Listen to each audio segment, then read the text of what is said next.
deal, Japanese imports to the U.S. will face a uniform 15% tariff, lower than the previously threatened 25%. In return, Japan has committed to a $550 billion investment package in the U.S., comprising direct investments and loans, with 90% of the returns allocated to American entities.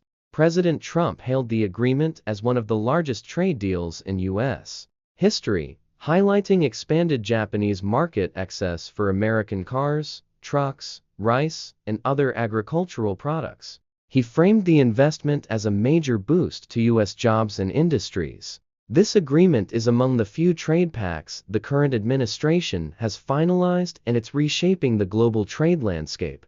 Both Canada and the European Union, facing an August 1 deadline, are now reassessing their strategies amid the threat of sweeping new U.S. tariffs. The stakes are high. In 2024, U.S.-EU trade reached approximately $1 trillion, and U.S.-Canada trade totaled around $920 billion.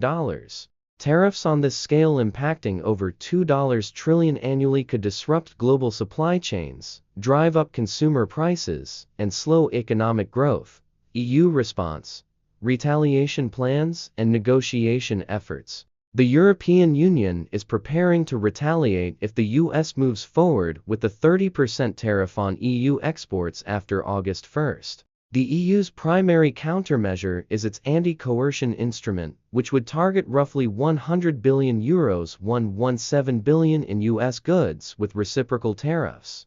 This would merge an existing €21 billion tariff list with a broader €72 billion package, covering products such as Boeing aircraft, American cars, and bourbon whiskey. If triggered, the mechanism could also restrict U.S. investments, impose tech taxes, and limit American access to EU markets. German Chancellor Friedrich Merz has voiced support for activating this mechanism, stressing the importance of securing a fair and reliable trade agreement. Despite the mounting tensions, both sides remain at the negotiating table, with hopes for a last-minute compromise. However, with the U.S. pushing for tariffs above 10%, and offering limited exemptions, the EU is bracing for a tough outcome. Additional EU measures under consideration include export controls and procurement restrictions.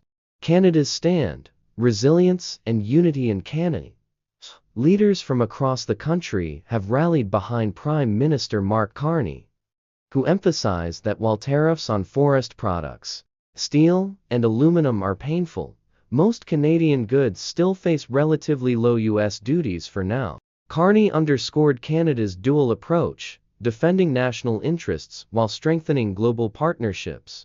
"We're focused on getting the best deal for Canadians," he said, noting Canada's readiness with worker support and strategic alignment. Ontario Premier Doug Ford adopted a more aggressive tone, insisting Canada must meet any U.S. tariff with a dollar-for-dollar response. "They need our oil, our nickel, our aluminum," he declared. "We won't be pushed around." Ford called for faster action on infrastructure and regulatory reform to strengthen Canada's economic resilience, linking trade defense to national unity. "It's Team Canada right now," he said. "We've got the tools. We just need to move." British Columbia, partnership without compromise. Premier David Eby of British Columbia emphasized Canada's long-standing cooperation with the U.S., especially in the Pacific Northwest. However, he took aim at recent U.S. diplomatic rhetoric, particularly comments labeling Canadians as mean and nasty. Eby responded unapologetically, "If defending our jobs and sovereignty makes us mean and nasty, most Canadians would wear that proudly." Still, he reiterated Canada's desire for partnership, not confrontation, urging Washington to recognize the mutual benefits of free and fair trade.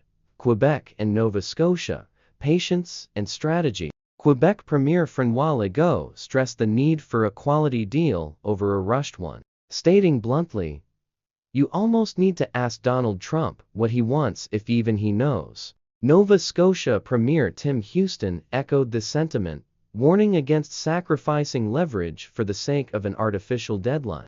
Houston praised Canada's negotiation team and urged caution with retaliatory measures, noting their potential domestic impact.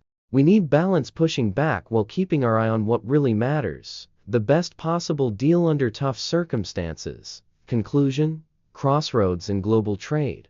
As the August 1st deadline looms, Canada and the EU are standing firm but open to negotiation.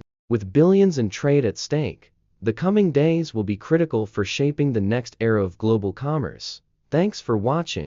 As an independent channel, we rely on your support.